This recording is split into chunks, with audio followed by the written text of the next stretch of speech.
ஒரு கிராமத்திலே ஒரு வாலிபனான ஆண், ஒரு வாலிபனான பெண் இருவரும் நேசித்தார்கள். அல்லாஹ் அவர்களை பாதுகாப்பானாக. தவறுதான், நேசித்தார்கள்.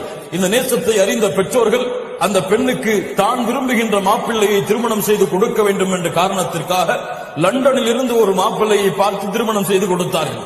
வற்புந்தித்து நிர்பந்தித்து அந்த பெண்ணை கட்டாயப்படுத்தி இவனைத்தான் நீ திருமணம் செய்து கொள்ள வேண்டும் என்று மார்க்க சட்டங்களை எல்லாம் மீறி அந்த பெண்ணை நிர்பந்தித்து திருமணம் செய்து கொடுத்தார்கள்.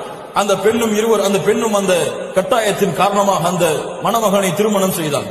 திருமணம் செய்து 2 பிள்ளைகள், 3 பிள்ளைகள் அந்த பெண்ணுக்கு பிறந்தது. பிறந்ததற்கு பிறகு பழைய வாலிபன் மீண்டும் பேஸ்புக்கிலே வருகிறான், ரிக்வெஸ்டை கொடுக்கிறான். பழைய அன்பு மீண்டும் செய்தானால் தூண்டிவிடப்படுகிறது. இன்று அந்த பெண் அந்த ஆணை திருமணம் செய்ய வேண்டும் என்று ஒத்தை காலில் இருக்கிறார். ஒழுக்கத்தையும் அல்லாஹ்வுடைய அச்சத்தையும் கணவனுக்கு செய்ய வேண்டிய மரியாதைகளை அடிப்படையில் தவறு செய்ததால் அந்த வாழ்க்கை இப்போது